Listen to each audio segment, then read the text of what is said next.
but we later had to find out because, I mean, spoiler alert, they threatened to kidnap us. Crazy. So the Venmo request happened, and then Mommy reached out to me. Mommy Dearest did reach out to me. That voicemail was unhinged, by the way. That voicemail was unhinged. That's the way she's spoken to me my whole life. Not a part of my life. Not a part of my life, has not been a part of my life since I was itty bitty. Pretty much, I was 7 years old. He got a family, and that's all she wrote. I got my heart broken. And that's on Deadbeat Dads. Literally, that's on Deadbeat Dads. I got my heart broken multiple times by this man. Hello, Fembots. Welcome to our second episode of the Feral Femmes podcast. I am one of your hosts, Carly. I am another of your hosts, Liz. And I'm yet another of your hosts, Meg. Meg. We're the Feral Femmes, and what are we talking about today? We're talking about a few things today. We're gonna be going deep. We're going deep into some stories, into some personal lore today. We decided for this episode that we are going to talk about going no contact with family is going to be one of our topics. And because that's kind of deep, we're going to open the episode with an advice column. You guys can submit questions for us or ask for advice online. We have a Threads account on Instagram. And so we're going to read a fan question and answer it at the top of the episode. So Liz, I think you have the questions for today. I do. I have a question that came in from a fan earlier. Since we're doing it in the spirit of advice, I figured we could go with this one. Okay. It's advice for someone who wants to ask you out. So I guess advice for anyone who, I guess, if you're struggling, asking somebody out, trying to figure out what you want to do, what you want to say. This one's for you. This one's for you guys. So in this scenario, we are all single. Liz, would you like to start? Sure. I'm kind of like a little awkward girly though. So it's like, do I even know how I want to be asked out? Do I? I guess what's your like dream proposition? Honestly, I really love it when people are just straightforward with me. Genuinely love it when somebody just right out the gate is like, you know what? I'm interested. I think you're cool. Do you want to go out sometime? Yeah. Having a plan is like super attractive to me though. Like if you already have a plan when you're asking me out, you're like, okay, well, we can do this.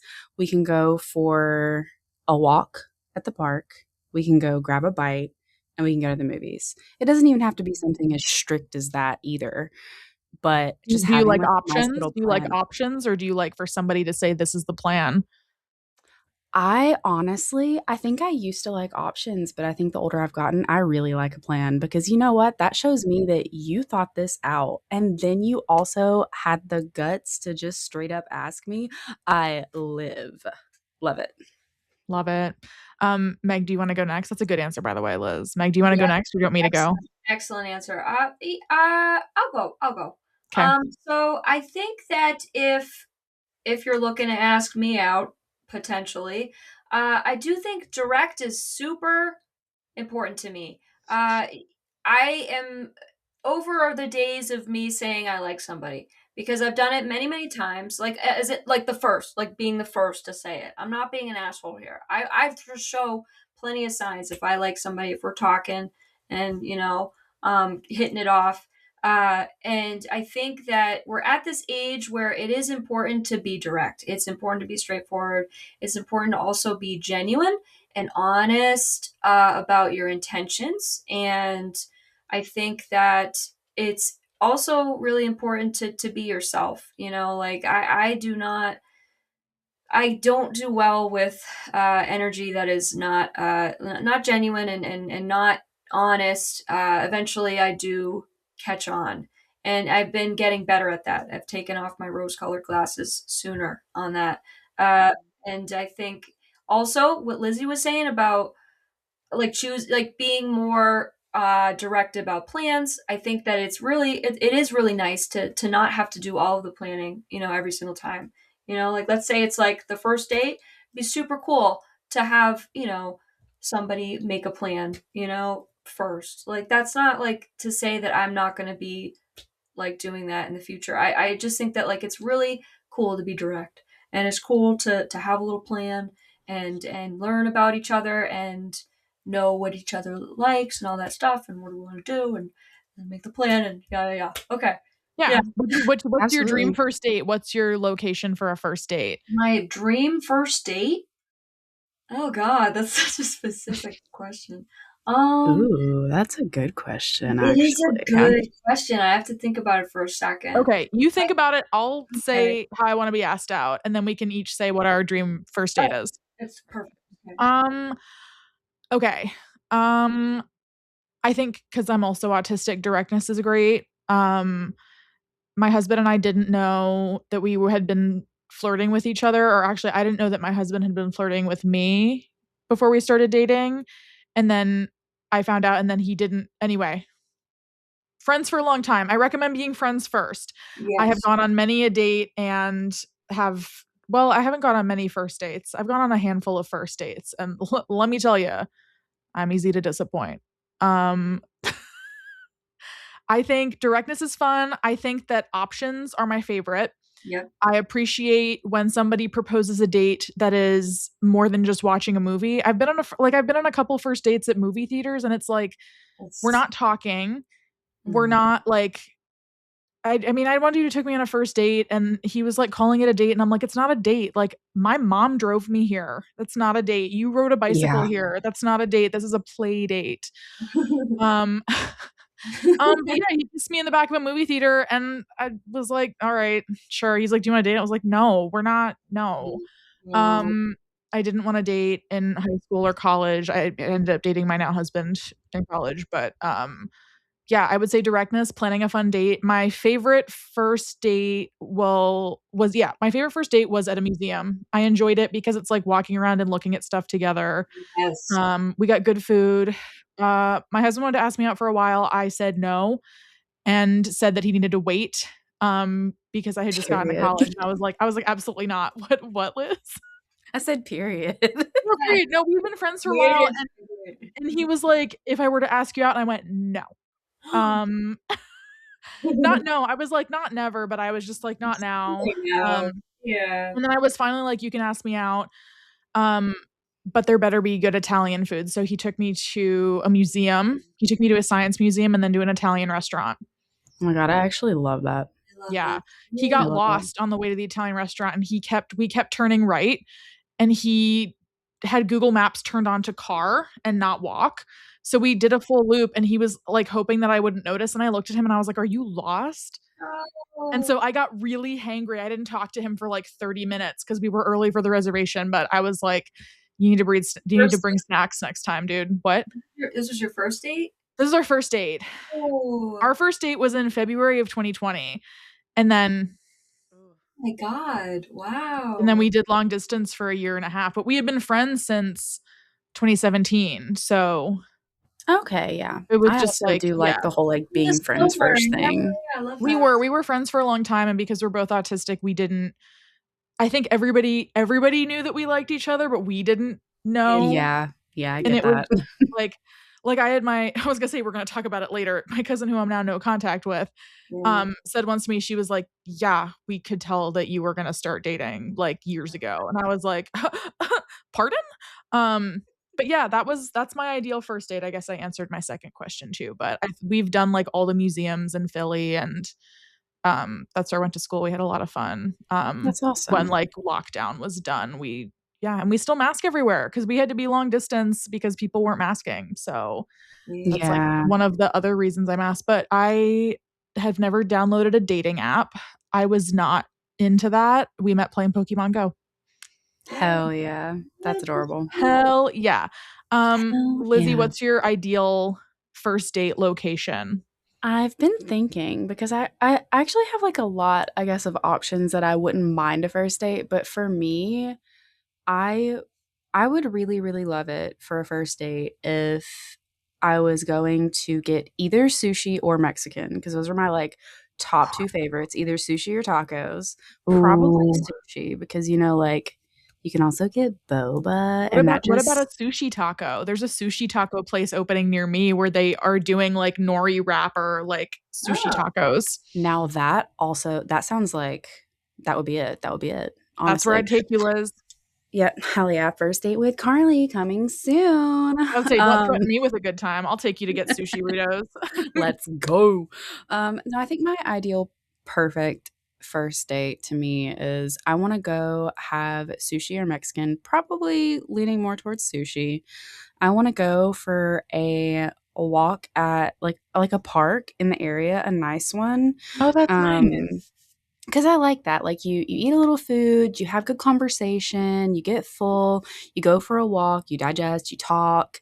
And then I want to go do something like axe throwing or mini golf. Oh, that's fun and kind of violent. Yeah, exactly. Just like me. Fun and violent. You assert your dominance on a first date by going axe throwing.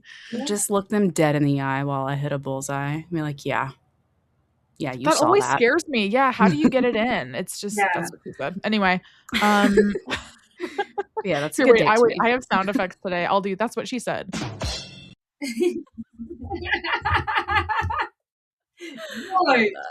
Anyway, Meg, what's your ideal first date location or activity?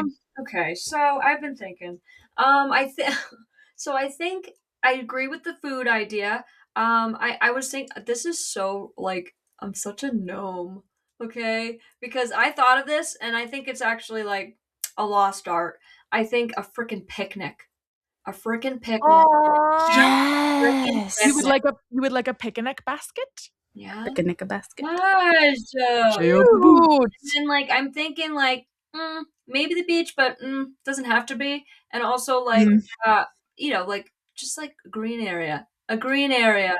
I'll say a green area over sand. You don't want sand in places. Okay, true. Yes.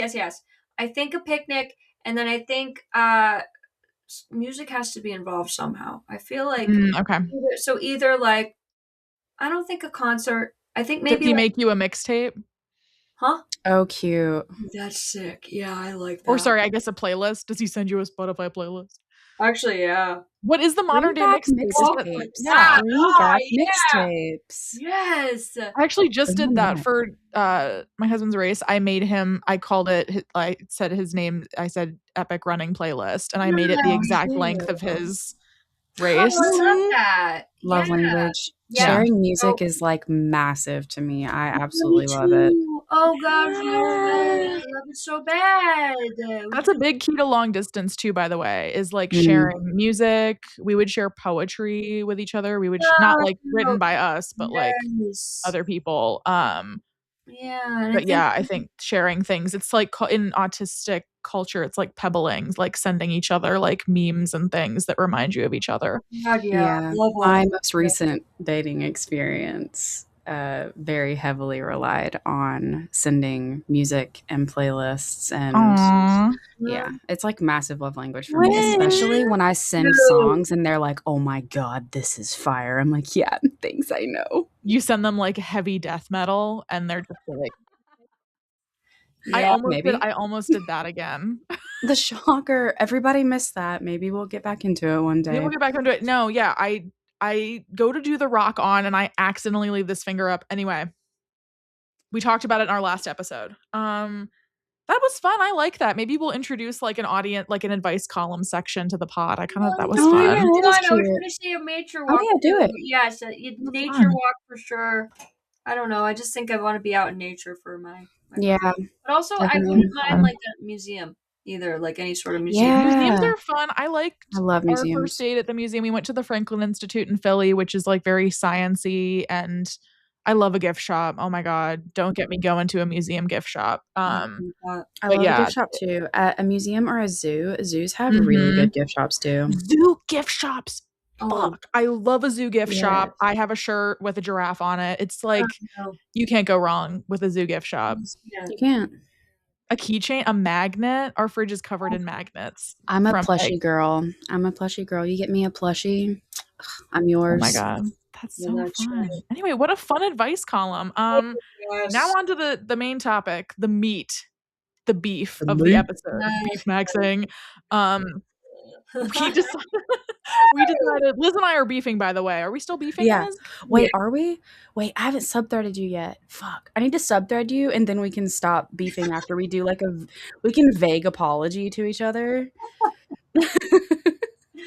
We can be like when you think you've lost a friend to beef, but you guys are medium rare again. I don't know, whatever. Yeah, I love that. Shut up. When you guys That's are beefing, amazing. but now you're steaking.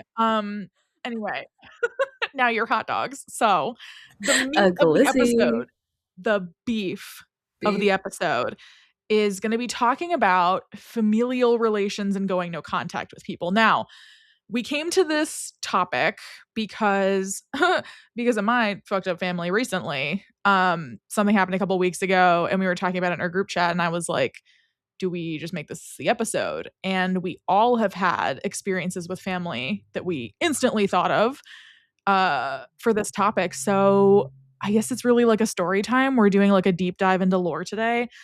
I have a couple different stories. I will let one of you go first though, because I feel like I just yap and babble too much. I did a lot in the last episode, so I'm stepping We back. love it. Your voice is amazing. I Oh, vote Meg goes first, you. though. Oh God, me. I got Yeah, you. Let's put the spotlight on that Meg's is beauty gonna take right an there. hour. I will say, Meg, you need to talk about Venmo requesting because should I start with that?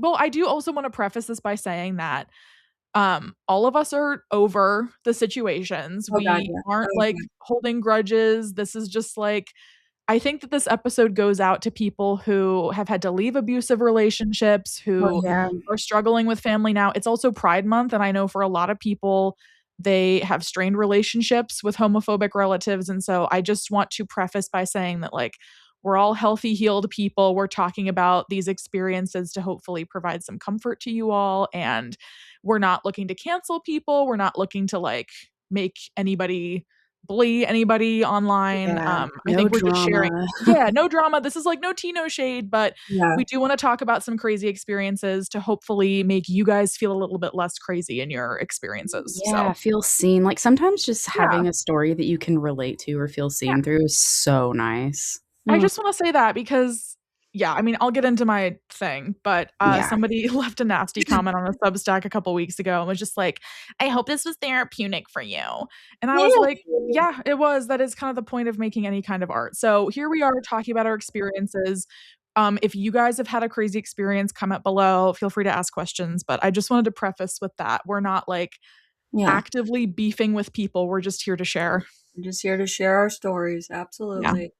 Oh, well, buckle up, everybody. I wish I had a sound effect for that. Oh, yeah. Okay, so Here, wait, actually, I know how to start. Meg, say what you just said. Buckle on up, everybody.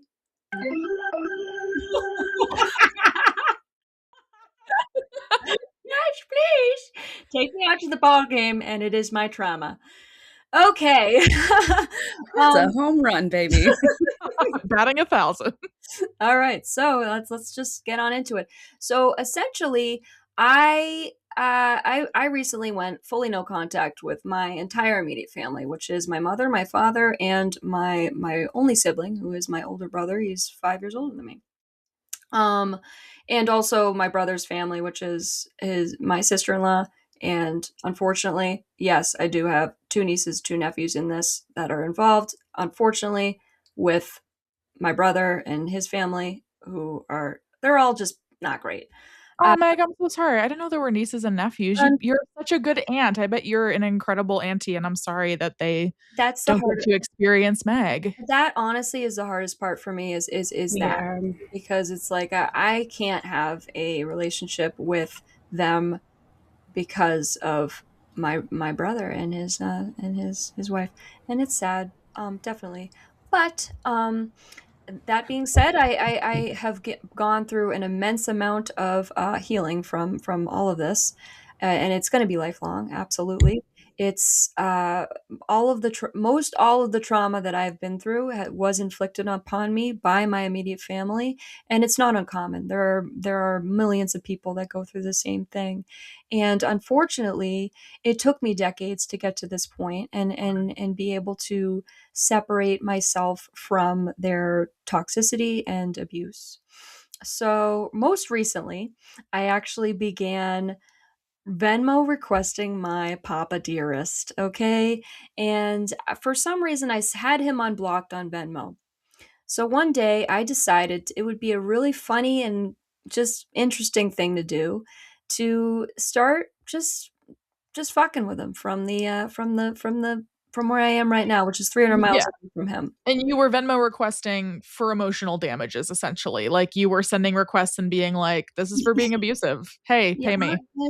and yeah, and honestly, it brought me joy. I will say, and maybe that's messed up to say, but given what I went through, I think that he deserved any of this, any of what he felt from the situation, which is weird that he even cared. But so And he, well, and let's also talk about the fact that his entire Venmo history is sending your brother money. I think that's yeah, I found important that for out the today. story. I Yeah, think we should note that. so yucky. I actually didn't think to check that until today. I was like, just for shits, let me just check out his feed. His entire feed is to my older brother. So I'm sorry. What is that? So you're broke? Well, I don't think you are. I think you just make shit up And to. how old is your brother? Let's tell He's everybody how old your brother is. he's 39. Yeah, he's 39 with a job and a family, Okay. and and he requires a lot of cash to get through life, which is so weird and sad because, like, not my problem, but he, married someone who doesn't have a job and refuses to get a job and is homeschooling the children and indoctrinating in them into religion. So that should tell you a little bit about that. They got married after 1 month, so that's all you need to know about that boy. Meg. Not. After 1 month, were they like friends before, or was it literally No, 1 month from meeting?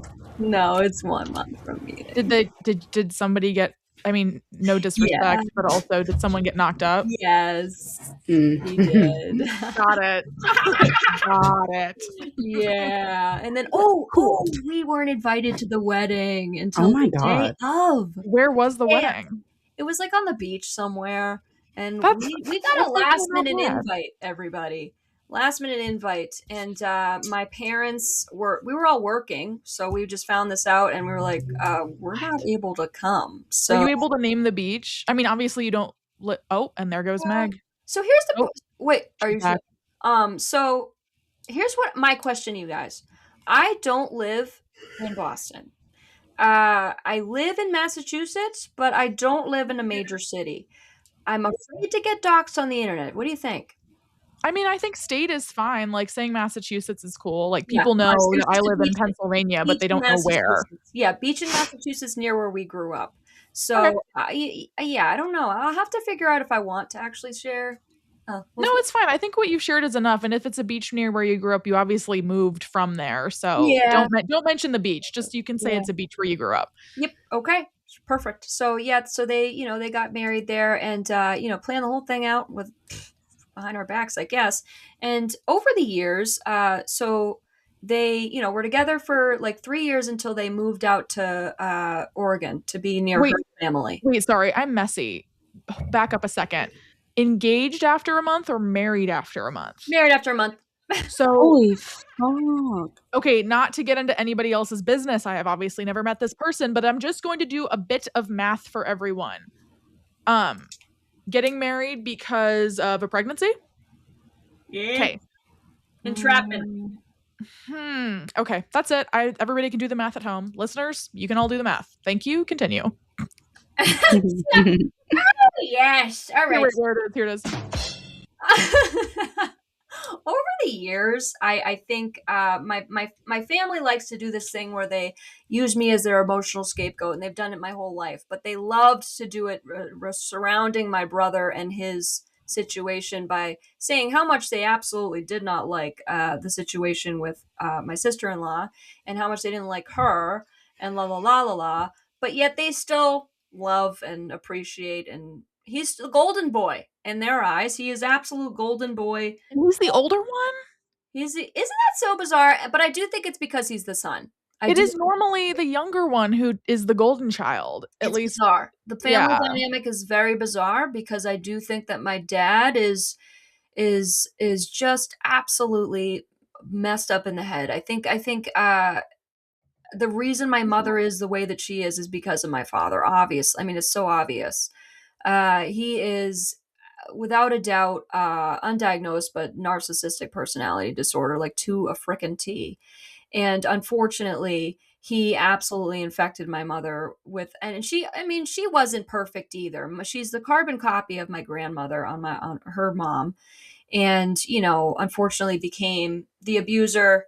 The abused became the abuser in this situation, where the entire family was abusive, and I just think that's really common too. Like, oh I think it's so cliche, but the thing that's like hurt oh god, people. I know. I Oh, think I that hate it.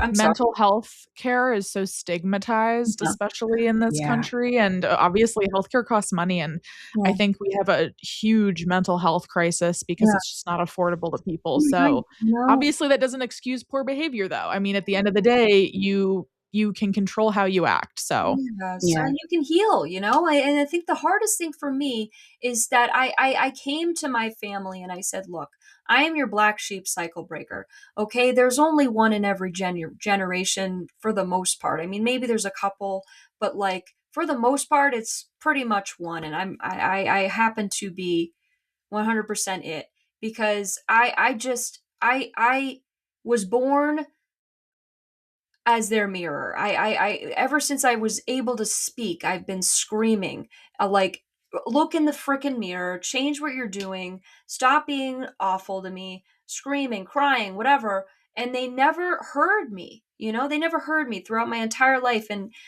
they, really treated me as a walking diagnosis. This is the hardest part of the story to tell because I know that, like, I don't know how many people can really relate to this part of my story, but my you want to tell it? Are you comfortable sharing, I or think I you am. want to skip over it? I think I actually am. I think I'm coming to terms with the fact that my mom is beyond repair, and it's awfully sad. But if you have ever heard of the Gypsy Rose story, my story is essentially sort of similar in that my mother has Munchausen syndrome. She has, well, it's not called that anymore. It's called factitious disorder, which is a mental disorder where essentially you are so traumatized, and your entire life is trauma, that you begin to develop, and I can't pinpoint exactly when it was, but I do think it was when my brother was roughly 13 years old. There was an instance that happened where it was like a switch flip. She became like this helicopter, like bringing us to doctors every moment of every day. Not every moment that's a super hyperbole, but she became so, like, absolutely obsessed with health, and she was a psych major in college. She kind of made it her whole personality in, like, almost like diagnosing us, and she's not even a doctor. So she, started by bringing me to doctors when I was 9 years old. She brought me to a psychiatrist and got me diagnosed with clinical depression at 9 years old and placed on SSRIs. And Which is, I mean, that's very early to start on medication. I I know can't that tell that's a you big how messed up question. that was. Yeah, I mean, Yeah, it was like I was living in, like, sedation for much of my yeah, life, and why I don't remember a lot of my childhood yeah. or 20s. Yeah, That Uh, and that's is not to say that too medication young. for kids is no, bad. Like, no, God, no. I had a lot of anxiety when I was Yeah, younger. I didn't take meds for it. I know that yeah, sometimes though, like, kids do need medication, yeah. but I mean, that's a So not, huge and decision like, for a kid. yeah, and I'm never here to med shame anybody ever. Okay, but there is this, like, movement in the 90s and early 2000s where the people were placed on a lot of meds that maybe there wasn't enough, you know stuff that was, like, I don't know. I feel like it was overdone. I don't know, something was going on there where, like, not everybody needed to be on meds, and I was one of those people. Um, and it's hard to look back on my childhood because it was essentially just doctor visit after doctor visit and diagnosis after diagnosis where I uh, I wish that I had gotten diagnosed with autism, um, but I apparently had a meltdown when my mom mentioned the word autism when I was 9, and I only got diagnosed with ADHD, but it was like the inattentive kind. Um, so I think it was, it was hard. I think I was only treated as like a little alien, like walking diagnosis, shameful individual. And then I Yeah. was, I mean, on top of that, I had religious trauma. I had all sorts of shame involved in the person that I was. My self-esteem was nothing. I think that it's so hard to have a mom that absolutely hates herself. I think that was the hardest thing, was that I tried to help her see that she was loved, but she never really wanted any of that because I don't think she wanted kids, and I know she didn't, because one of the things that was like such a turning point for me. Yeah, I know. I'm so sorry. I know it's just gonna give me like 5 more minutes. Okay, I'll try to wrap it up. Oh Uh, my gosh, no, you don't have to wrap it up. So for the viewers, Lizzie and I are chatting. Liz just had to take a quick break, and then I was like, "Liz, do you want to go next or last?" uh, But yeah, Meg, you have all the time in the oh god. world. So I don't want to take the floor for so long that it's like, oh god, she's yapping up a storm. No, Nope. you're not. What you're I think saying is that's really great. important, though. I think that it's so important, and also breaking the relationship you have with your parents is Oh one of the god. most difficult Oh, I kind of know. scenarios to go, like, those And are it's the 2 most stigmatized. difficult people Yeah. to go no contact with, and I think your story is a great example of, like, if you feel like a problem in your parents' life for so long, you don't want to seek out that relationship. I saw something that was like, the way that your parents treated you when you needed them growing up is how you end up treating your parents when they need you when you're older, and I think that, Meg, you're a great example of, like, your parents didn't treat you well growing up, and, like, you don't need to, like, you're kind of returning the favor now. You don't go out of your way to help them now. No. Yeah. And I think, I think, yeah, talk as much as you need to, though. Like, you have no idea who you could possibly be helping right now oh by god. being brave. True. I mean, my story is probably not that, like, uncommon. I'm sure there's many parts of it that people can relate to, and it's sad that they can relate to it. Obviously, it's not something that I would wish upon anybody, and it's not something that was easy to get through. Oh my God, it was the amount of pain I can't even describe. But I think that it is important to have these conversations because it shows that if you feel a calling to change something in your life or to heal something in your life, and you think that it's going to be a good idea to, I think that if you have this like feeling in your gut and in your soul that you need to leave a situation or a person, that you just need to take that and you need to run with it, and in any way, shape, or form that you can. And I think that's so, like, it's not talked about enough, really. There is like a huge stigma around it, but it's like you need to take care of yourself. If you feel like you aren't being valued for the person that you are, leave. I am a big advocate for leaving at this point in Yeah. my life, and I've done it so many times. I can't, like, not even just my family. We could get into relationship stuff at some point, but it's like I think that it is so important to just to take care of yourself in these situations, and not let the noise from other people, like, deter you from taking care of yourself, and your mental health and your physical health. Because I was sick. I was like physically ill for years of my life, and I didn't know why. And now I'm looking back, it's because of the trauma. Yeah. 100%. It's just I think the second I started to learn about trauma, it was when my life just took this huge change. I started to go to trauma-based therapy in like March of 2022, and I focused on that for like 3 or 4 years, and I really just, like, learned about like family systems and intergenerational trauma, and I was like, damn, like this is crazy. Like I'm just thinking of all of these scenarios that happened to me, and what, like, why can't I remember any of my childhood, you know? And I just really started to focus on it.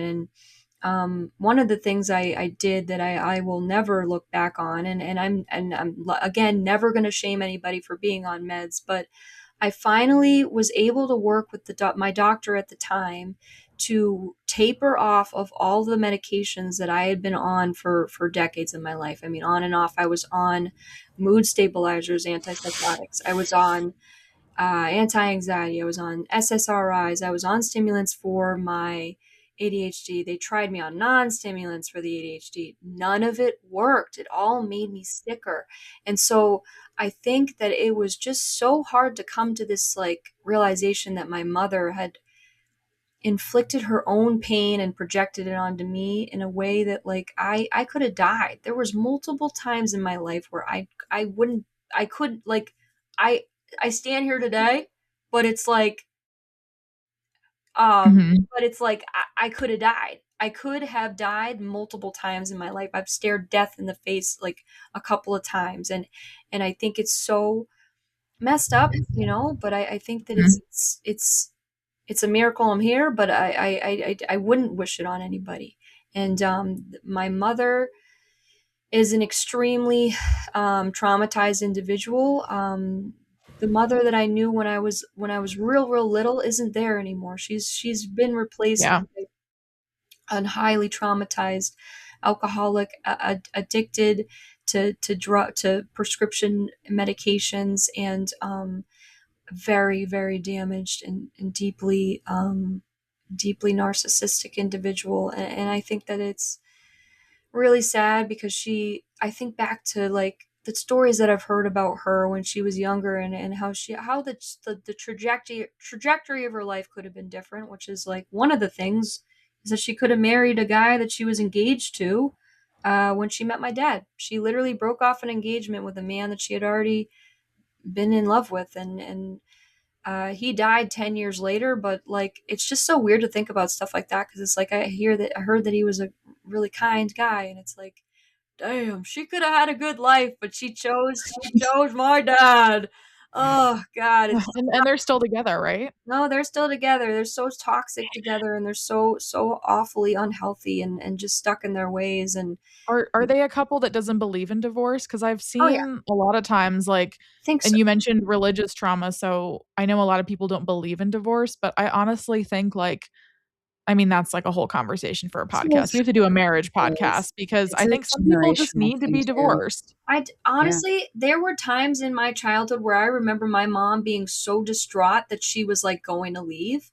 And the last time I can think of was in 2017, when my dad was like really struggling with the finances again, and we were about to lose our home again. And I think that there have been times in in her life where she felt called to leave. And I guess I'll never really know exactly. I mean, it's probably my dad. He probably, just really just forces her to stay in that. I don't, because they're not super religious anymore. We Mhm. went to church for many, many years, Protestant, but I think Yeah. Lizzie's got something to say. She's raising her My god, hand. Meg, you're not supposed to mention if we have the hand raised. It's okay. I didn't It do was just that. so I Our didn't recording forget. software our recording software has a hand raise function, and so sometimes we use it on the back end so that we know if somebody has something to say. It's the autism in us all. Anyway, Lizzie. I think it's I just cute. wanted to Like, say it before the subject changed. It was that the just on the brief topic of Carly and Meg saying that, like couples not wanting to divorce. I Mhm. firmly believe it's a generational thing oh too. God, yeah. Because like our Oh, parents' yeah. generation especially, and like they're all about stay together for the kids or Yeah. stay together because their marriage was founded Yeah. on the man was making the money Yeah. and the woman wasn't. And yeah.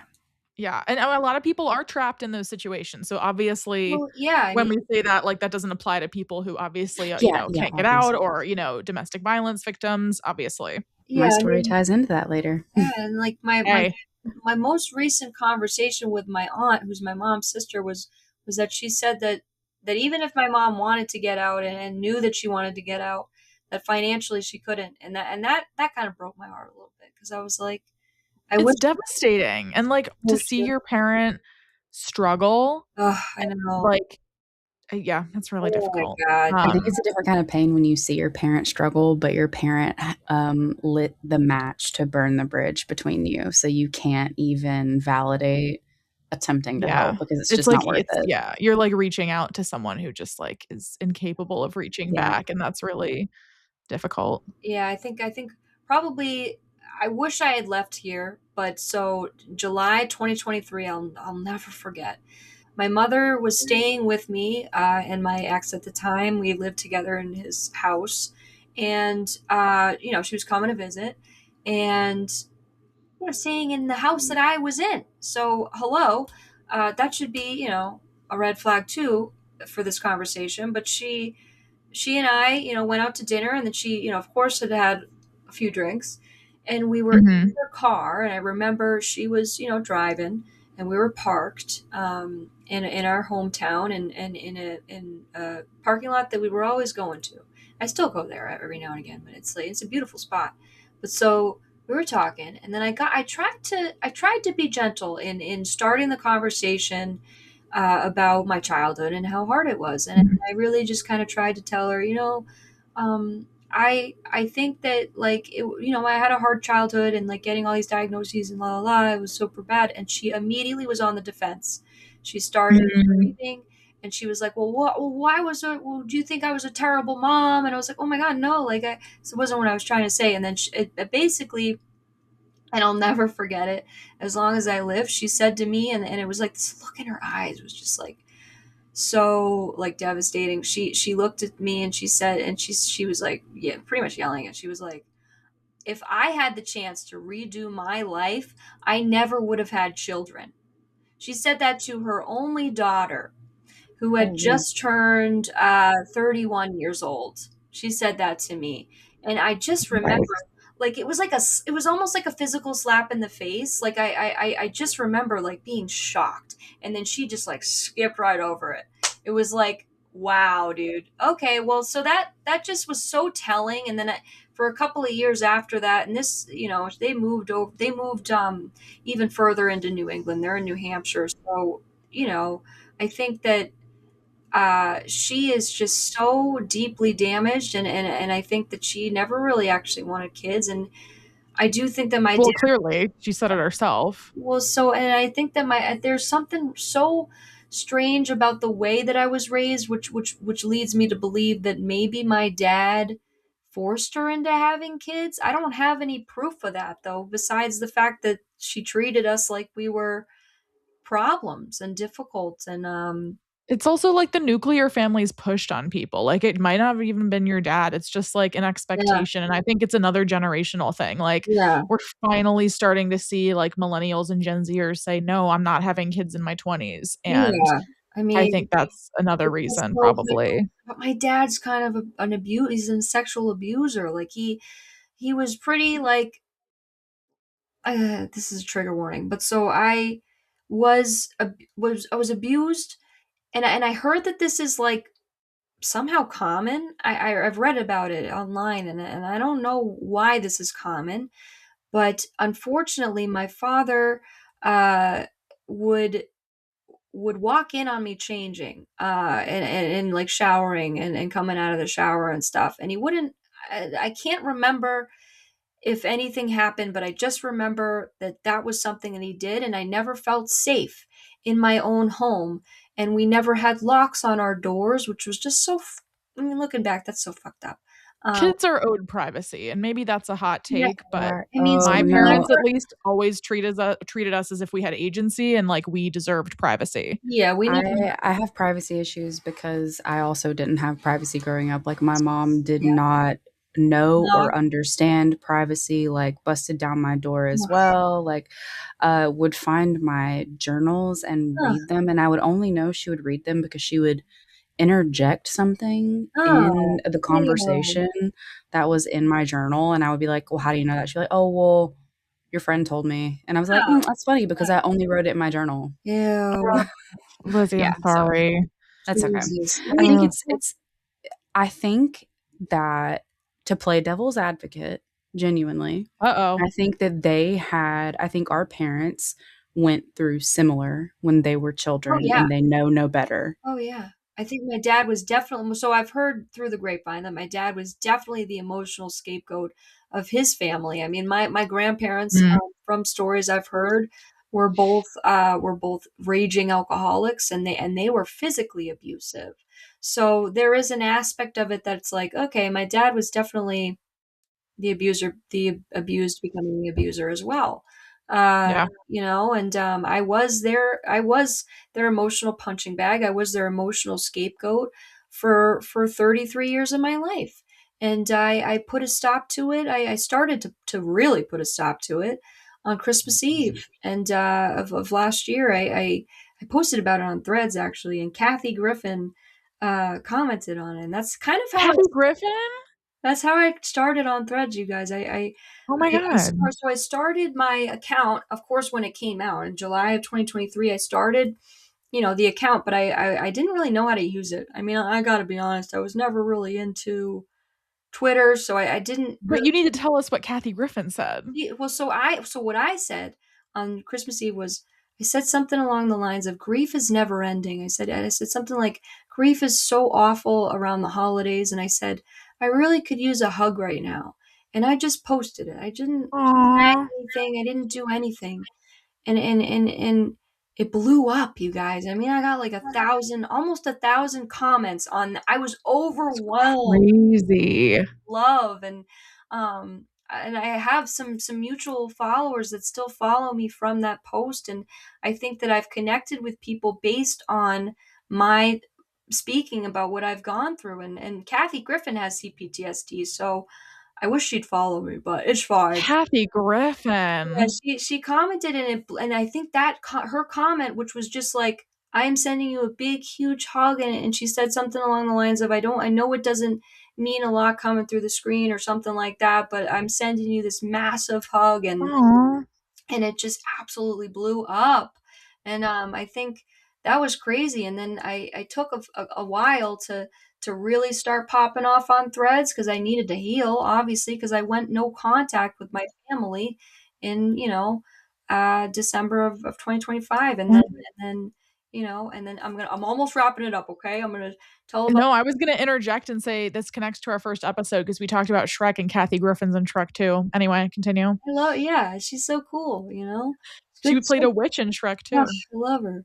And so I think it's been a crazy ride. I think so fast forward to, I have not spoken to my parents or my brother on the phone or anything since December of 2025 at all. And I started to kind of try to nudge the bear a couple of times. First with you did poke a little with the Venmo request. Oh, the Venmo request actually came after my thing with the brother. Oh, okay. So I don't know if you remember this, but my brother got a puppy, and I lit up. That's right. That was like one of the first Thread stories I saw from you. So I didn't know much, but yeah, you're gonna have to tell it again. I freaked out on my brother because I know they can't afford a puppy, and they got a golden retriever puppy, which I'm sorry, like Goldens have a ton of health problems. They almost say hello to a ton of work. Also, they need to train the dog. Yeah, so I went off on them with that because I have a degree in veterinary technology. I got bars on that. Okay, I got knowledge on that they like don't even like whatever. So oh my gosh, I didn't know you had a vet tech degree. My cousin, who I'm going to talk about later in the episode, also has a vet tech. Yeah. Anyway. Oh yeah. So I have a Bachelor of Science in vet tech. But so I, and I worked in it for many years, but it just didn't work out. But so anyways, we'll talk about that later. But so we're gonna do it later. We'll talk about it off camera. So I reached out to my brother first, and the only words my brother said to me, you guys, fuck you. Wow. Oh, that's amazing. Wow. Okay. Yeah. Sweet. So what a way to end your story, by the way. Hold on. Oh, okay. Because then he had his bitch reach out to me, his wife. That was perfect. Yes. Okay, so he had her reach out to me because he's a coward. He's a motherfucking coward.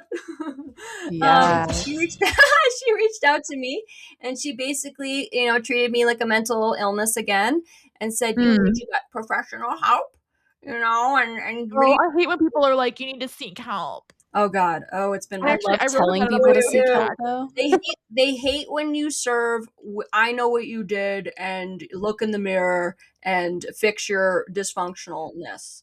And I lit into her, essentially telling her that I've never liked her, and that I think that she is doing her family a disservice by not working, and double income with kids is the way to go. And I said, you entrapped my brother. Essentially, trapped my brother, and I don't think I can ever forgive you for that. I really lit into her, and then I said something along the lines of, "You will never hear from me again unless it is through my success. So I'm going to rise up and be more successful." And I wasn't to rub it in their face or anything like that, but I said, I am the black sheep cycle breaker of the family, and I will be successful, and you won't hear from me unless it's through that. And I said, essentially, I never liked you, and you need to fix your stuff. And also, Michael is a coward, and he's always, "Oh, I said my brother's name. Oops. I was also the most generic, okay? Michael Jones. The most generic white dude name other than like Dave. My biological father's name is Michael, so it's every other white guy's name. My dad's middle name is Michael. It's literally everybody's name. Literally. Mike. Okay, so anyway, he's not even good enough for Michael. He's like a Mike. Okay. Yeah. Who, my brother? Oh yeah, he's a Mike. Yeah, God, he sucks so bad. His hairline's receding hard. He looks so bad, dude. Yes. You know what? We're gonna go snatched bald soon because we're about to talk about my uncles. Okay, so one more second. I'm wrapping it up real quick, okay? So, so the Venmo request happened, and then Mommy reached out to me. Mommy Dearest did reach out to me. And that voicemail was unhinged, by the way. That voicemail was unhinged. That's the way she's spoken to me my whole life, by the way. We might even post that as a clip on socials. Drop down below if you want to hear the unhinged voicemail. She's literally the definition of a cunt bag. I mean, honestly, like, ew. Wait, pause. You'll have to cut this out. I think the beginning of our podcast, the grab hook. Oh, wait, 1 sec. I'm gonna actually pause so that we don't get it in. All right, I'm gonna wrap it up. Okay, so mommy. I'm loving the sound effects. That's the voicemail because she is blocked. Okay, everybody, I haven't spoken to her. Super awful voicemail, and then she emailed me awful words. Not an email. Words. By the way, at the bottom of the email, it said "sent from my iPad," which I have to say was the most hilarious thing that could have been in that email. And I bought her that iPad. That's why we love it. But so she, essentially was denying anything that I was saying to my father in the Venmo request. She was, and honestly, my dad sucks so bad. He's such a coward as well, because also not willing to speak to me about any of this. So what's your dad's name? You know what? William. Bill. Nobody came up with any original names. Just sorry, by the way. Just want to say that. Nobody original at all. Anyway, so William sucks so bad. But so I received that email, and then I emailed her back. Like he receded that hairline. Yeah, honestly. He's bald as heck too. And so my, essentially I ended it for good on 6/7. On 6/7. Oh! Your students are going to love that. Your students are going to love that. Clown shoe, okay? Clown shoe existence from birth. I'm telling you. We need to do the meme of the clown putting on makeup, and it's different lines from your mom's email. Yeah. Oh my God, I love that. Meg, is your story done? No, one more second. Okay, wrapping it up. And then so I basically was like, I will be getting a restraining order if you reach out again, never again, and remove me from all of your wills. I'm in all of their wills, by the way, not just my mom and dad's. I don't know when they're going to take it out, but I was the executor of my parents' will as a younger sibling. And also, I was in whatever in my brother's will as somebody who would be taking care of all four children in the event that they both died. So, oh, 4 children? Godmother. take me on out of there. 4 And children? Okay, that's a come great over. segue into mine. That's a great segue into mine, by the Yeah. way. Okay. Thank you. Thanks, by the way, longest I've ever had to not talk. I'm so sorry. Terrible. I am so sorry. It is actually so hard for me to not interject in conversations. I'm so sorry. Thank you Same. so much. Liz has been a queen Honestly, not you guys, talking. thank you so much for letting me. Okay, now you have. Oh, no, I've that was been a really queen, important. but it's really just because I am being beaten into the ground by my uterus. So I will not hold this much Yo. restraint next week. We're all synced up in our periods. Oh. Lizzie and I, like, to the day are synced. Yeah. And Yeah. Meg's like a few days ahead of us. Anyway, we got that the blood rage right now. So Yes. Meg, you talking about wills is a great segue into my first of 2 stories. I'm gonna try to keep it quick so that we keep the episode Yes. at least I'm under so an hour and a sorry. half. This is gonna be a longer one, but that's okay. So I have 2 stories, 2 sides of the family. Again, honestly, no ill will toward any of these people. Things happened so many years ago that it's just like, I don't know. I hope these people found peace. Yeah. I know that maybe sounds condescending or like cliche, but I honestly the opposite of love isn't hate, it's indifference, and I'm truly indifferent to all of these people. I just like, I don't know. Hope they're well. Honestly, like everybody just needs therapy. Anyway, no ill will towards these people. This is a hilarious story now. At the time, it was very scary, but it's hilarious. So everybody can laugh with me. The first story, I'm going to talk about my dad's side of the family. I am estranged from all of them, except for like a second cousin who, we still are Facebook friends or whatever. In 2009, my dad was in a car accident. He was rear-ended in a construction zone by somebody who was driving a truck and texting. Yeah, horrible. And then later that year, my grandmother died. So 2009, rough year. One of my mom's best friends died that year. Very, very rough year. One of the worst years of my life. I was 8. And the week my grandmother died was such a I remember it so vividly. And you talking about wills made me think of this story and made me want to tell it first because she had a will and she has 4 kids. She has an oldest son. I'm going to name drop Phil. Phil is her oldest son. I thought I would get a laugh on Phil, but it's fine. I was accidentally muted. I definitely giggled. Here, I'll do it again. Okay, Phil. Anyway, my dad's oldest brother is Phil. Then he has a sister, Diane, and then he is a twin. So my dad's name is John. His brother's name is Jim. I'm name dropping because these people won't find this. And if they do, hope you're well. Stop being crazy. Hope you're not anymore. Anyway, at the time my grandmother died, by the way, Gloria, my grandmother, queen. I love her. She's such an icon. We visited her every week. We'd like bring her food. Her other kids did not visit her though. Her other kids never really visited her. So when she passed away, she made the twins, the youngest twins, Jimmy and Johnny, her executors in the will. And she also gave them each 40%, and the other 2 kids got 10. And Gloria, I love you, you messy bitch. She could have made the percentages 25, 25, 25, 25, right? Yeah. But in her head, she had helped the oldest 2 pay for things like down payments and more things financially. And she was like, I want to give bigger percentages to the younger 2 because we didn't help them as much. That was at least the thinking that she shared with us at the time. But of course, when you're the 2 oldest kids and you see that your percentages are each 10% and not 25, you get a little salty. Yeah. Yeah, of course. So, yeah, she was so messy. I love her. Oh my God.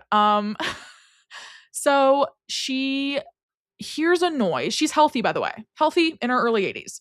She hears a noise on the 3rd floor of wherever she's living, and she goes up. It's 3 a.m., by the way, of course, but she's a messy bitch and wants to see what's going on. She goes upstairs. She falls on the stairs, and obviously it's 3 a.m. Nobody's there. So she hangs out for a couple hours, gets taken to the hospital. everything's fine, and then she just starts deteriorating. Like something like she just starts getting sicker. Crazy. It was H1N1, swine flu. Oh. So we as kids we weren't allowed to go to the hospital because we were under 18. So, um in the middle of the night, well, actually, one more thing, part of the story. The day before she passed away, my two uncles, Bill and Jim, were here. I'm gonna go. Bill and Jim were in her hospital room, and apparently they were plotting and stole her apartment keys out of her purse.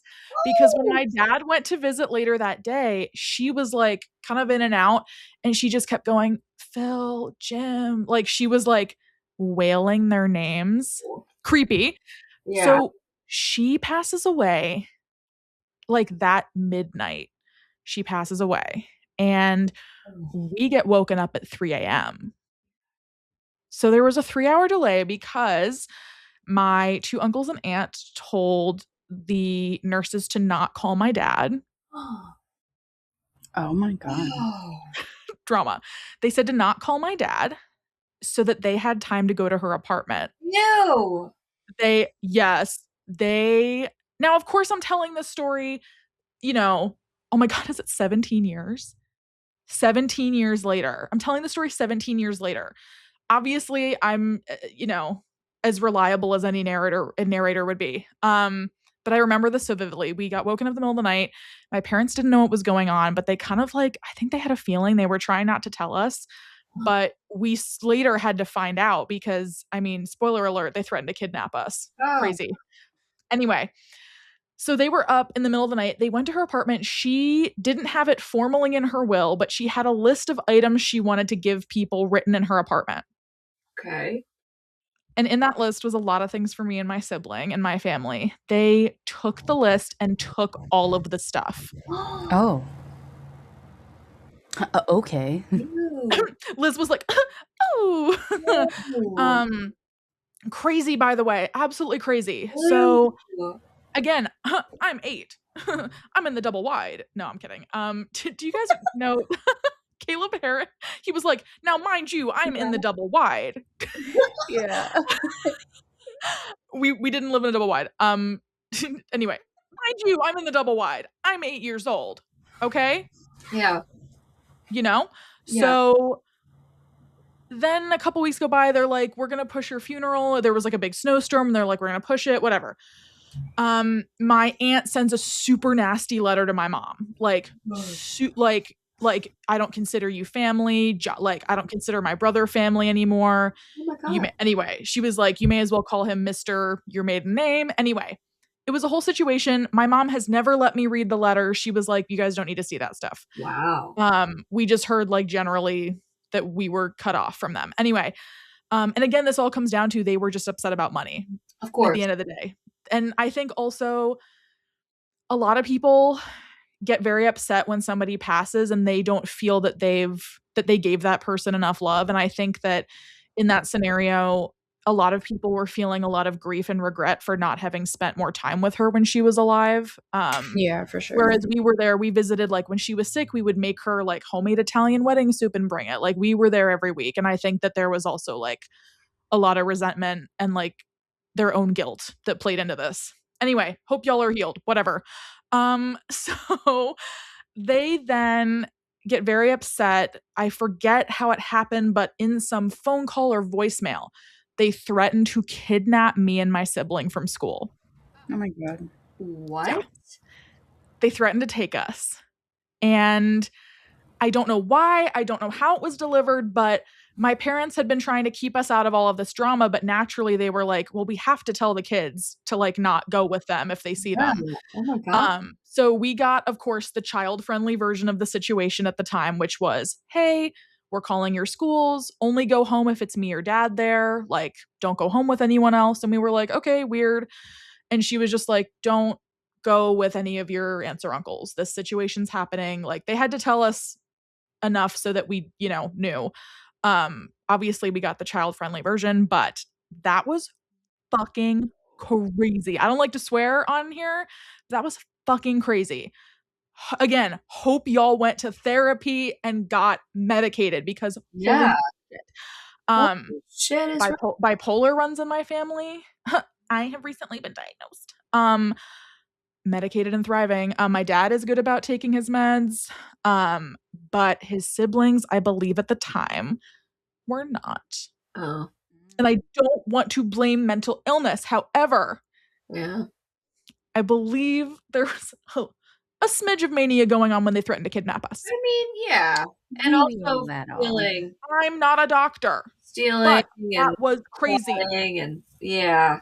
It was, yeah, I don't want to say like the words insane or unhinged. I just like that wild to be an 8-year-old told for money and inheritances. Come on, man. And like it was not a lot of money. I'm just gonna put that out there and say both sets of my grandparents lived very modestly, not a ton of money, like kind of crazy that they were like auctioning off her Dirt Devil vacuum because they wanted, $20. Wow. It got to that level. They were like auctioning stuff off. And anyway, I'll end that story on a good note. I do believe my grandmother's haunting them. Nice. Because they started slowly mailing my parents items from her apartment. Oh. Okay. Like occasionally a letter will show up, occasionally a box will show up, and years? Huh? Like over the years? Yeah. That's bizarre too. A few years later, like one of her tchotchkes will show up in the mail, and my mom's just like, whatever. That's just really bizarre. Yeah. It's really bizarre.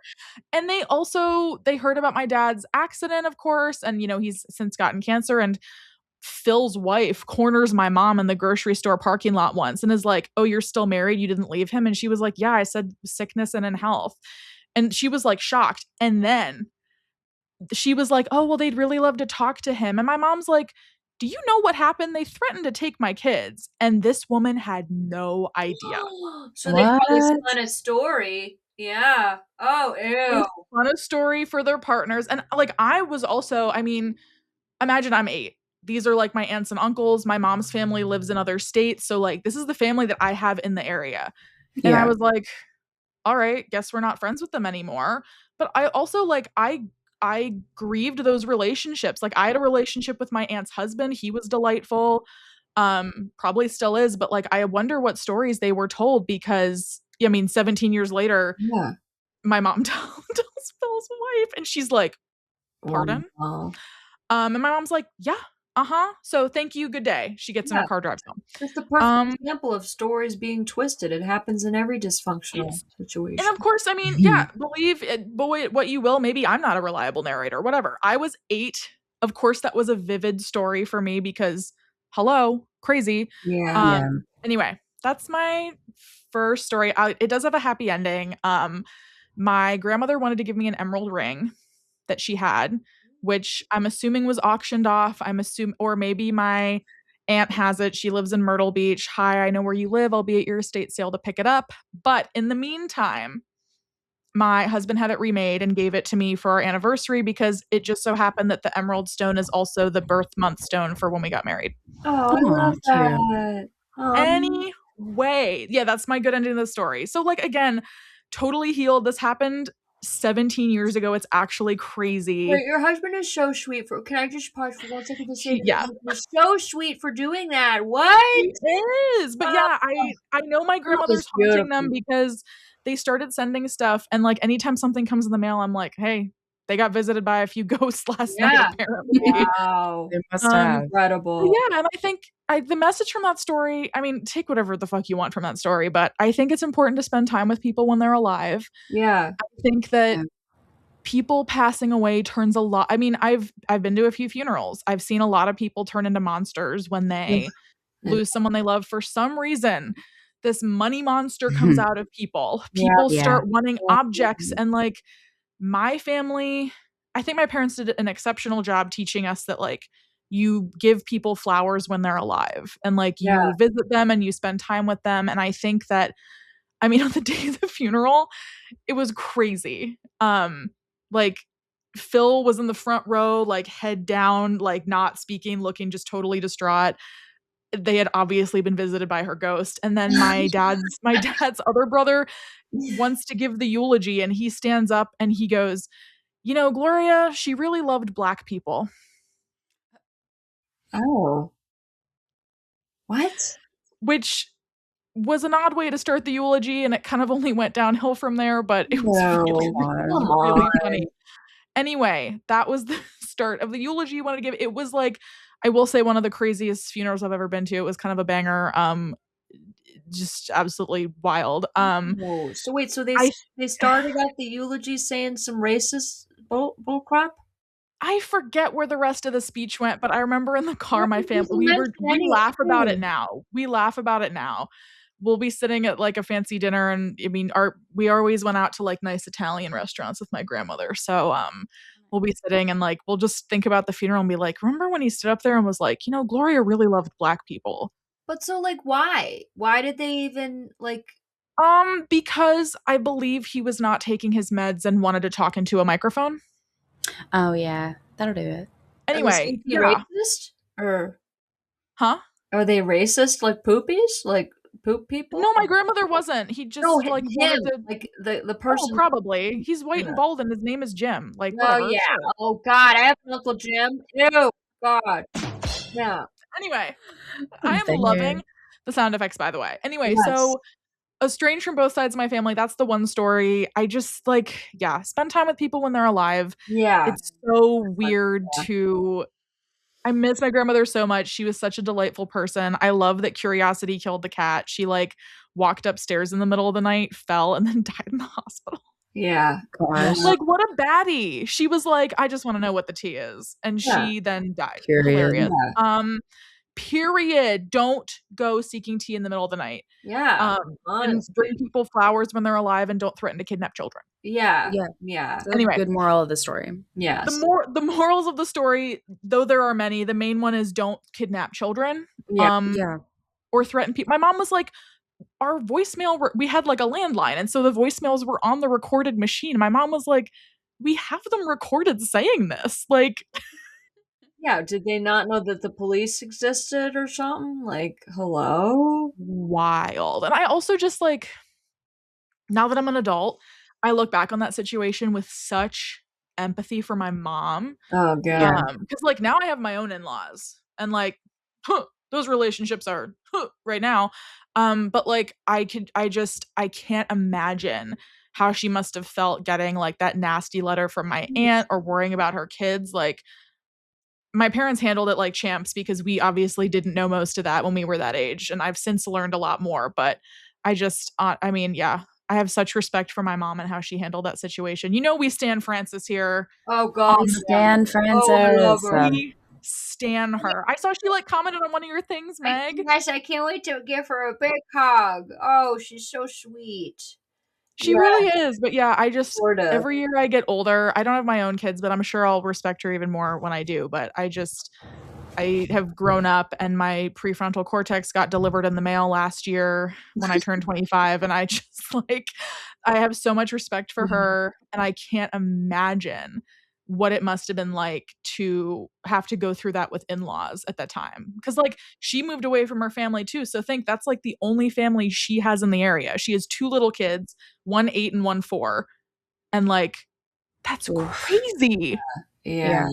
Anyway, crazy. And obviously they were both snatched bald, because when you act that way, I know Gloria came down and she snatched that hairline because she was like, you don't do that.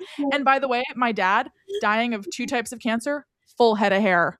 Nice. Boom. So we'll just leave that there. When you act that way, I do believe Gloria came down and she snatched that hairline back. Nice. She did. With the quickness. My dad, head of hair. Full head of hair. Heck yeah. And that's on that. He's about to be 70 next year. Karma. Yep. Absolutely. Karma.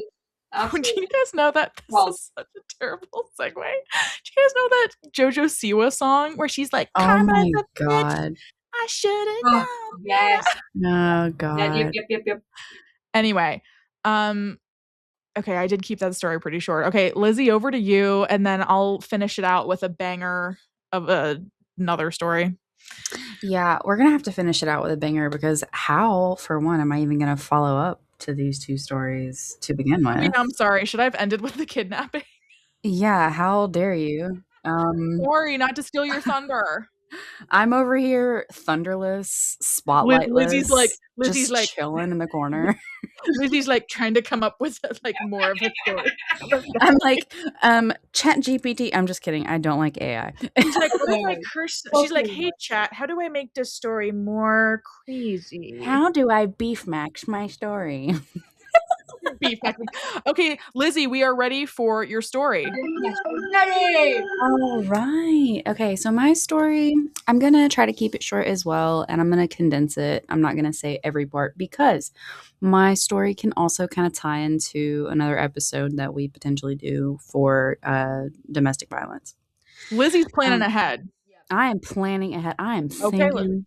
I do think that's a good idea. Especially because I think we can get away without a trigger warning on this one, but I do think that if we're gonna, I think we should do a domestic violence episode. And I think so too. I will say before I start my story, I'm not going to go into like details of the things that I like went through in the domestic abuse situation that I was in. No leading into the mic going, thanks, Phil. Yeah.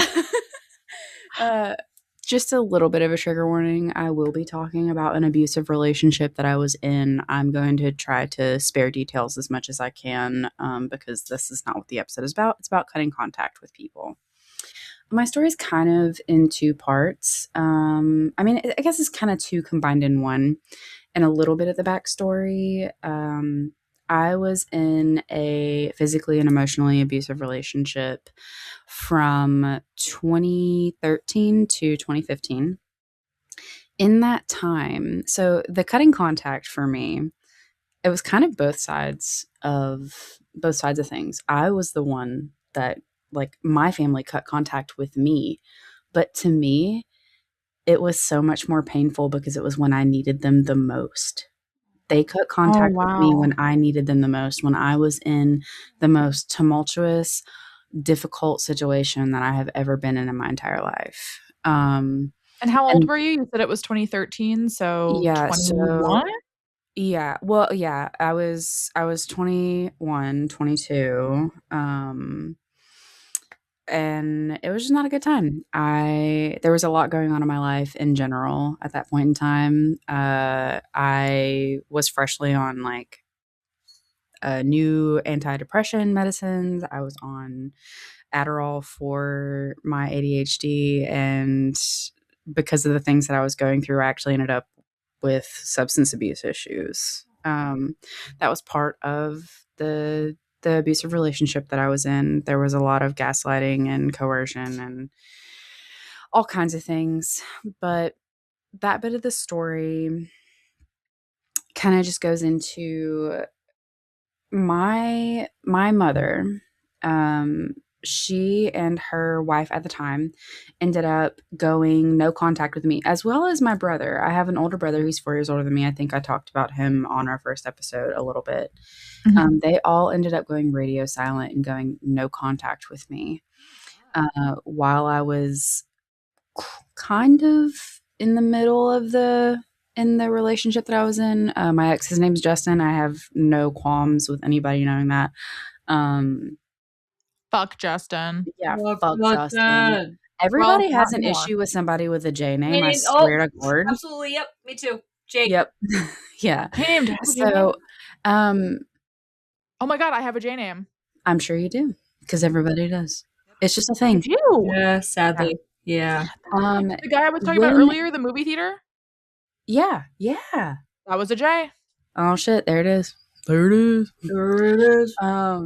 So perfect. Sorry, I'm just loving the sound effect. No, I love it. When I needed, especially my mom at the most, which at this point in time, my mom and I's relationship was very not good, for lack of better words, anyways.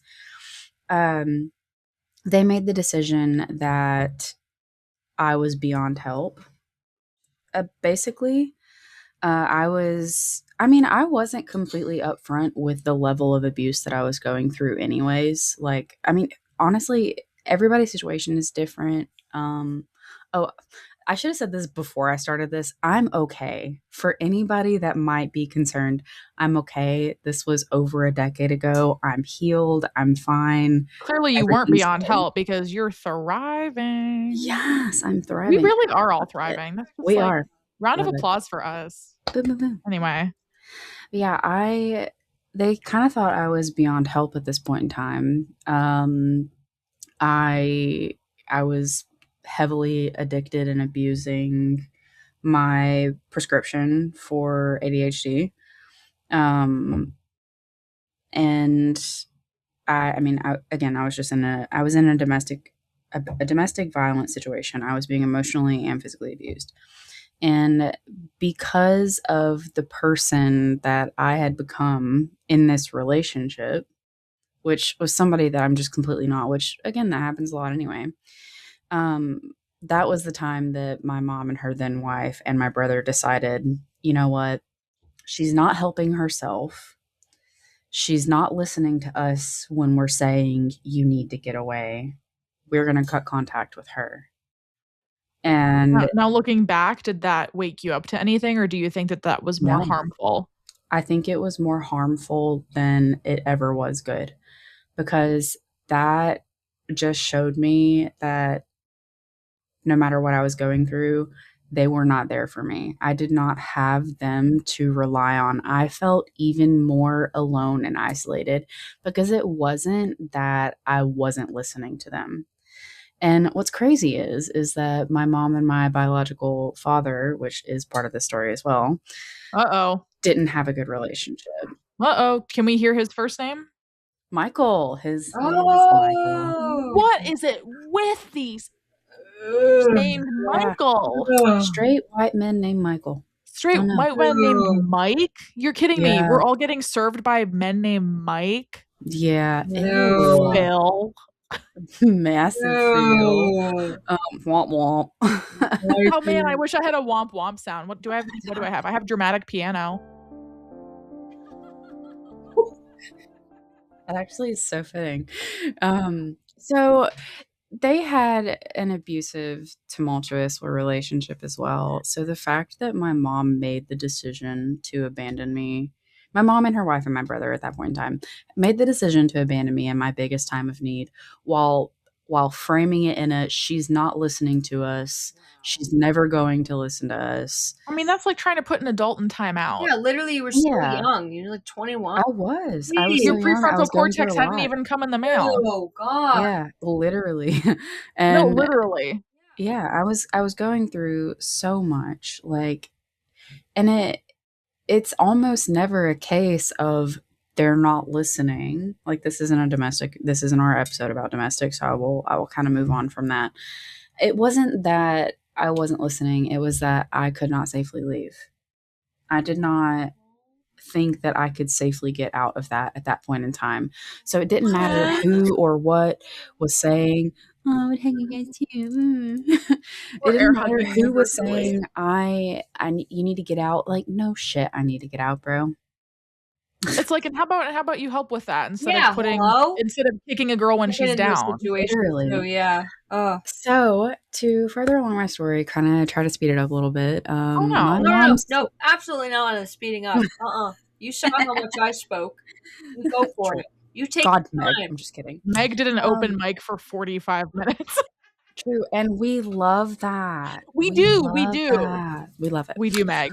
You sure about that? So my mom's solution after, I mean, this is coming like after they had all basically, I say no contact because it was no contact from them. I mean, yeah, they essentially fucked off. It was abandonment. They abandoned me. They abandoned me when I needed them most. My mom's solution to that was to call the cops on me and tell them I was suicidal. Ew.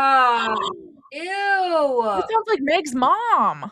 Yeah, and stuff so in that, when you have the cops called on you and they're told that you're suicidal, I think this is standard practice everywhere in the US. You have a mandatory 72-hour hold in a mental hospital. You do. Yeah, that's happened to people I know. You have a mandatory hold and it's very damaging. Yep. It is incredibly damaging. Not only did she do this, also, Mom, if you're listening to this, I know we're past this and I love you very much and I understand where you're coming from, but also, fuck you. No, I mean, we did say at the top of the episode that, like, yeah. we're I'm all all healed good. and Like, we're past all these good from this. Yeah. situations. We're sharing because a lot of Yes. people may be going through this now, and I think a Yeah. lot of our listeners appreciated our candor in the last Yeah, one, and it definitely. resonated with them. And also the Shrek 2 stuff resonated with a lot of people. Of course. And Somebody commented, by the way, sorry, Liz, somebody did Oh, no, you're comment, fine.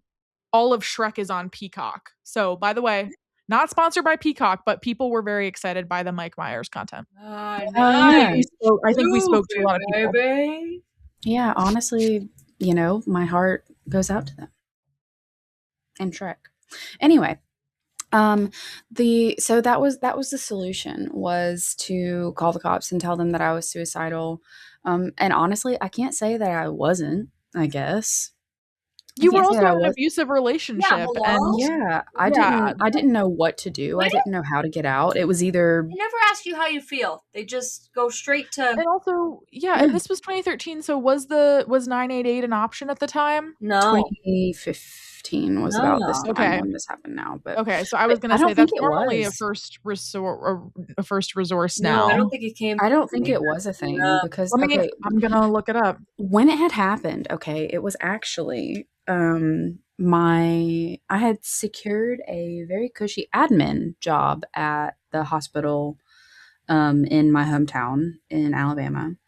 I had secured that, and it was my day of orientation. It was my orientation day when she called the cops on me. Oh my gosh. Also, by the way, the National Suicide Hotline Improvement Act was passed into law requiring them to study the feasibility of an easy to remember 3-digit number in 2018. The FCC didn't designate 988 until 2020. So this was 7 years before this would have been an option for you. Yep. Yeah, and that, honestly, that resource, that would have been amazing at that point in time. Didn't happen. I'm glad it's here now. Please utilize it if you need it, or if you know anyone. This episode is really an ad for 988. Yeah, actually. Honestly. So I was on my first day of orientation when this happened, and I was sitting at lunch with they were going to be my bosses, and 3 cops and 4 fire rescue people came and asked me. They were like, "Are you Elizabeth?" And I was just like, not Elizabeth, not the full legal name. Literally, my whole government name, my whole ass government name. And they were like, are you Elizabeth? And I was like, yeah, why? And they were like, well, would you feel more comfortable if because this was in the middle of a giant hospital cafeteria, by the way. Yeah. So they were like, would you feel more comfortable if we walked out of the cafeteria? I was like, yeah, am I in trouble? And the police, he was very, very nice. He was just like, no, you're not in trouble, but you do need to, like, come talk to us. And I was just, like, literally basically shitting myself. Oh, of course. Yeah, so they pulled me aside and they said that they got a tip that I was suicidal, and because they got a tip that I was suicidal, they had to take me in for a mandatory 72-hour hold. Yeah. To rip you out of the orientation for your brand new job. That is that's humiliating, Liz. I'm so sorry. Oh my God. All right, I'm good. Like, looking back on it now, I'm thinking, like, what the actual fuck? Wow. You know, like, I think about it from time to time, and I'm just like, wow, holy shit. Lord, yeah. And I'm so well-rounded now. Anyway, yeah. So it was like, it was I've really transcended the situation. Yeah, it's just, I'm actually grateful at this point. No, and this is why we do comedy. Yeah, this is exactly why. Yeah, that's why we're so. This just made me funnier, you guys. I'm fine because it made me funnier. It's character building. Yes. Definitely. It was so traumatizing. Like, I had to be, like, it's mandatory. I had to be strapped onto, I had to be strapped into an ambulance. They had to take me. Take me in. While I was in. I would give you guys the biggest hugs right now. While I was in the mental hospital, my mom put in a motion with a judge to try to lengthen my hold to say that I was not mentally competent. Oh, no, No. Yeah. no. Tried to And we're lengthen cool my we're cool with hold. mom now, but mom, this We're was uncool. Are we? Yeah, this was uncool. And it was we are. We're cool with mom now. Yeah. Our relationship is a lot better than it's ever been. Yeah, Through okay. a lot of trial and error and a lot of healing on both of our Yeah. parts. I will Nice. definitely say that. God, I envy you a little bit on that one, I will be honest, but continue. Yeah, this is the moment that I had decided, even though they had essentially ghosted me when I needed them the most, this is the moment that I decided that I was going to go no contact with her as soon as I got out. I was like, I can't do this because not only did she abandon me in my biggest time of need, this is what she's doing. Now, from a mom standpoint, I love to play devil's advocate or whatever. The devil? I'm not The devil? You're the devil's secretary. literally. Thank you. No, so Literally Persephone. Yes, that's my gamer tag. Anyway. Really? Have you played Hades? Yeah. Nice. I 1 and 2. Okay. We're talking about actually maybe when spoiler, maybe when Cult Papa is on, we could talk about gaming. Yeah, we would have so much fun doing that. Anyway, sorry, continue. No, you're totally fine. This is Not to the be biggest, like, the biggest part of my story cold. is the Oh my lead God. up. Okay. Sorry about that. I didn't mean to talk over you. No, I was just saying it was so funny how you were like, and then I was put on a psych hold and I was like, oh my God, do you play Hades? And that's on ADHD.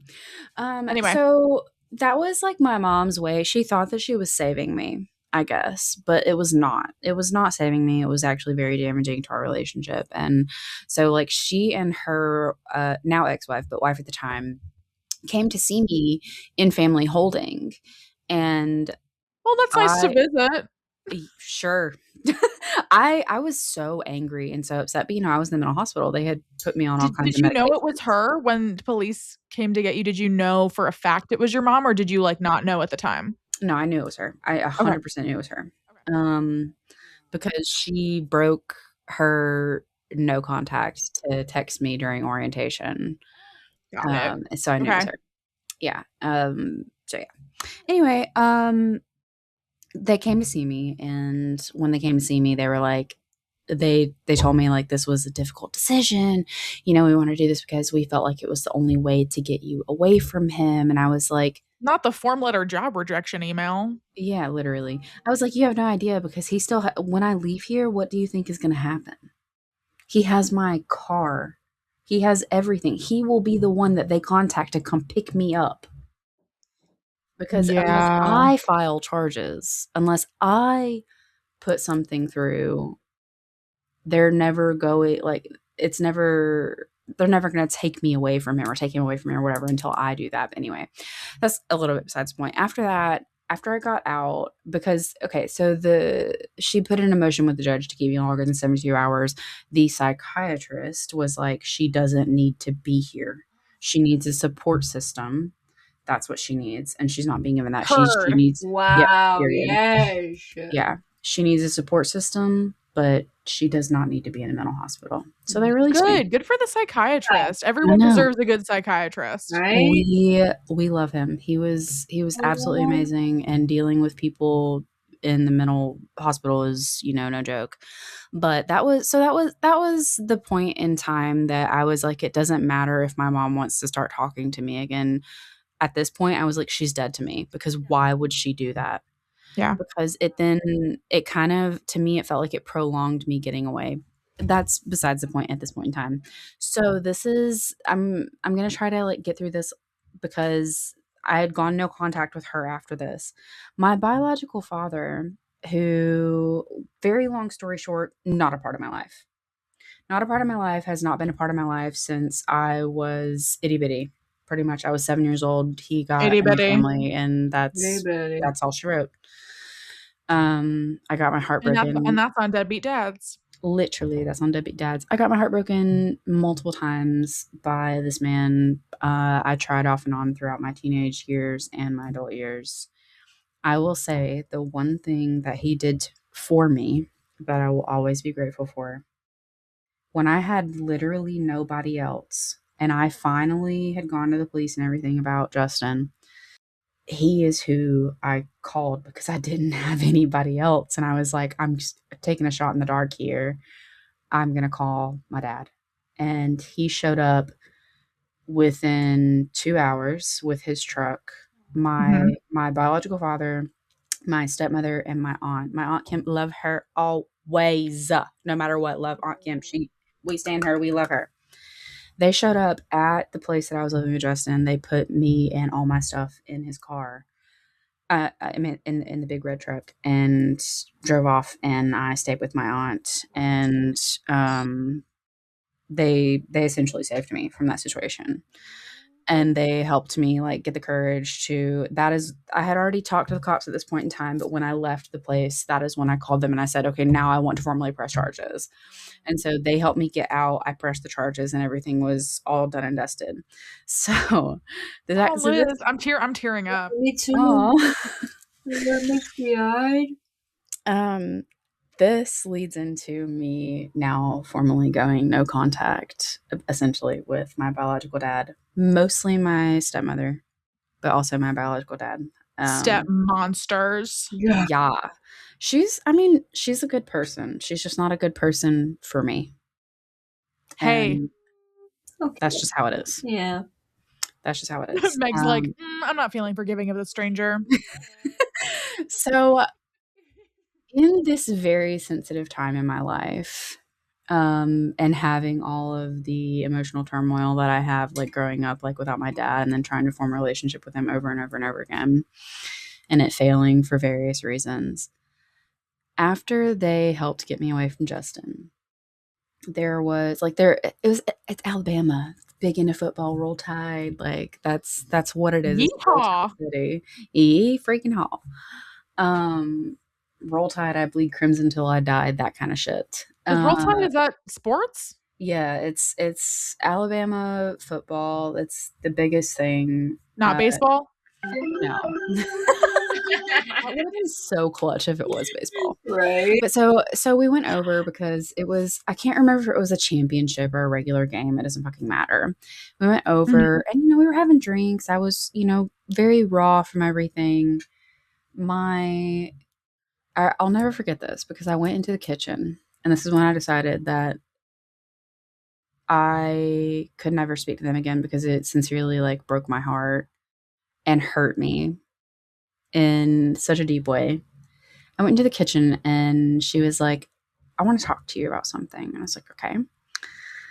And she talked about how when me and my brother were little, that they had talked about wanting to adopt us. Like my stepmom wanting like to get me and my brother away from my mom. Well, Pardon? Yeah, they wanted to well, this is also another story for a different day. My mom, not always amazing, okay? But they wanted to formally regain custody on my dad's behalf of me and my brother and completely sever ties for us with my mom and adopt us. That's crazy. Nobody acting in the best interest of children no. in that So, situation. I just wonder why she chose that point in time to tell me because I feel like that was one of those things I could have gone the rest of my life without knowing. That's I was in manipulative. That's Yeah, manipulative to tell you it that when you're is. most vulnerable, to tell you They that. didn't care. And we had been, like, drinking at that point Gonna in bring her time. further down. Yeah. Yeah, I was so vulnerable. I was so weak at that point in time. Not even weak, again, vulnerable is the better word for it, but Yeah. I was so vulnerable at that point in time. Her telling me that just absolutely ruined me because I sat there and I started imagining all the what ifs. What if I had grown up with you instead? What if I had had a loving mom and dad? What if I had all the things that like I needed growing up? Like what if would I have ever been in a situation where I was with Justin? Would I be in the situation that I'm in now? Mhm. And fast forward, a few months after this, I decided to not have contact anymore because the idea and the what ifs, it drove me crazy. It genuinely hurt me more than help me. And I don't think she legitimately told me to defend her a little. I don't think she told me to hurt me. I don't think she did that. I think she was trying to come from a good place. But it was kind of like a weird told you so place though. Like it was, because why Yeah. was that the time, and why honestly, that was an inside thought. That was Yeah. a say Uh-oh, on the friend. inside thought. Uh-oh. Could have gone forever without saying that. Yeah. Oh, catch a bubble. Yeah. Yeah. Catch a bubble. But yeah, so I decided to go no contact with them after that. I still to this day have not spoken to my stepmom. I have spoken to my biological father a couple of times since then because unfortunately my grandparents on that side both passed away. But that's like I'm sorry. that's okay. That's the only contact I've had. People dying brings people together. It does. I had to make some really tough decisions, and I might be judged for that, but I did not go to their funerals. No one's gonna judge you for that, honestly, Liz, and it's like, they're not there. You go to funerals for you, and you go to funerals for the people who are alive, and if you didn't wanna do that, it's not like you're offending a dead person. Right. The thing is my brother and I actually talked about that later, which we're, again, in contact somewhat, now, but we talked about it later and how we had, like, nostalgia for it, and, like, we missed them, and we loved them for the memories that we had when we were little, but that was all, and how we both felt, like, really, really guilty for that. But, I'm no contact with that side of the family other than my aunt on the occasion, and very rarely my half-sister, but because of all of that, I made the decision, like, for my own mental health and well-being, just no more. And that's my long-winded story that I probably told in a really crazy way, but that's that was gripping, Liz, and also you have a half sister, so do I. Yeah, I do. Fun Hell yeah. fact. Twinsies. Wow. We've been talking for a while. I do wanna wrap up. I had another story, and I think I'll just save it for another day. I think, I don't know. I've Maybe we told can it. do a friend breakup story. Yeah. Friend Like a breakup. friend breakup podcast. Friend breakups are like a total I Yes. have an example of one, and we actually recently have kind of, like, circled back. Friend breakups are hard. Yes, we could I definitely do a will whole episode Yeah. about that, and the one about a Yeah. abusive relationship.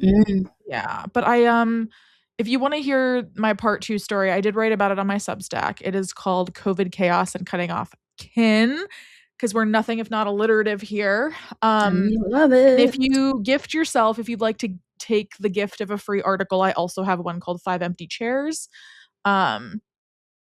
I think of myself as more of an artist, but I also am not to You brag, an guys, award it's I'm worth also it.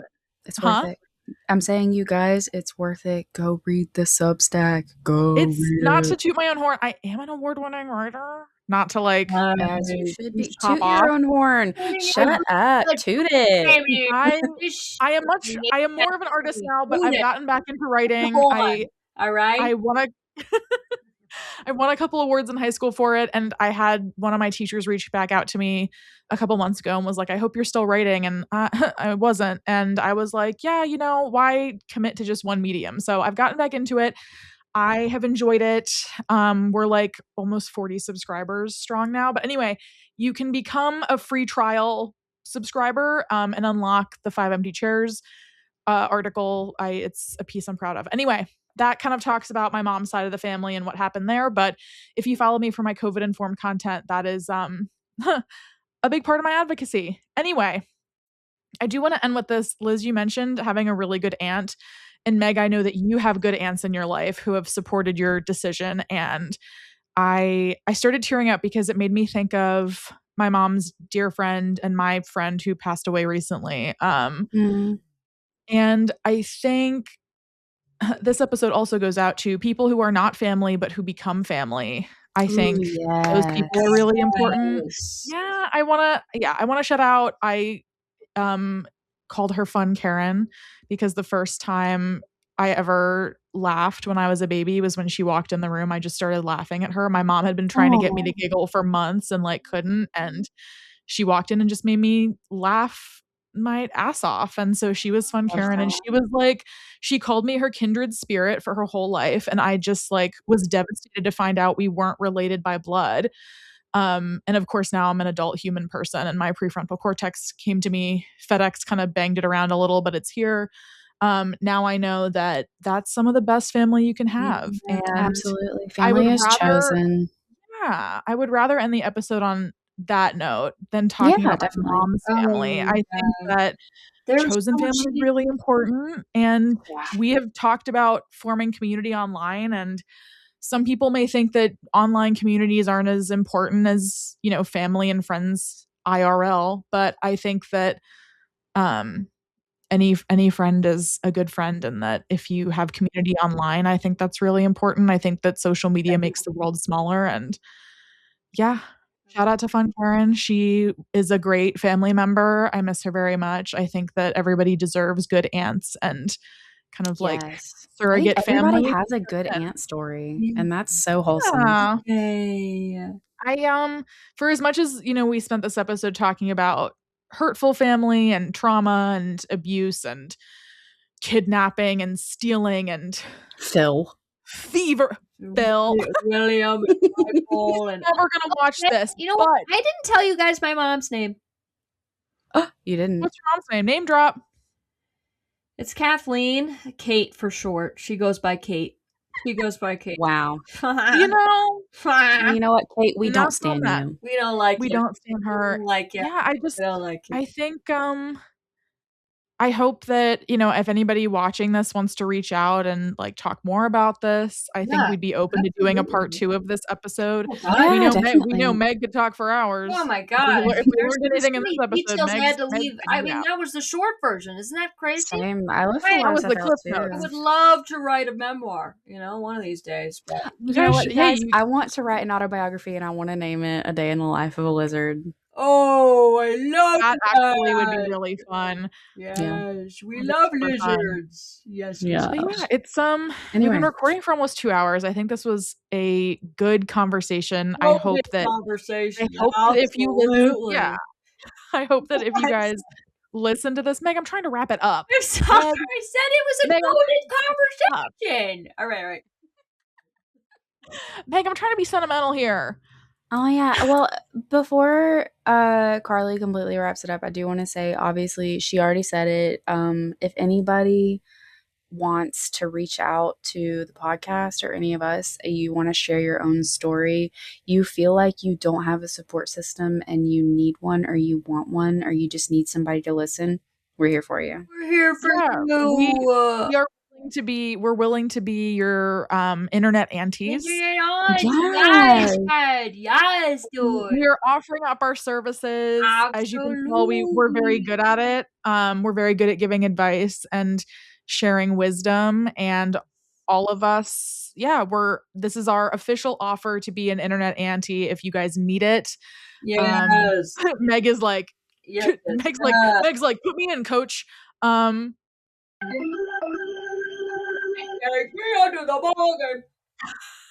I think I'll end on that. I think if we've learned anything here today, it's protect your peace, don't kidnap children, and don't be a flop. Don't be a piece of shit, bro. Piece of garbage on the ground. I think bigger than that, though, is like build community outside your family. Yes. Value the relationships outside of your family. And also, I just want to say too, because I think we kind of glazed over it, but Liz, I'm so proud of you, and Meg, I'm so proud of you for making difficult choices and for putting yourselves first. And I think, that's the lesson. I think I'm trying to like tie this up in a lesson, but I think that we all should put ourselves first, and relationships are important, and it's heartbreaking to lose people, but it's also, what's the opposite of heartbreaking? Heartmaking to choose yourself. Yeah, I love that. Absolutely. Choose yourself. I love that. Love yourself. Put yourselves first, even and especially when it feels scary. Yes. Yeah. And Meg, do you want to lead us out on our outro? Say what's the outro? Women don't owe you shit. That's our outro. So thank you. I have been one of your hosts.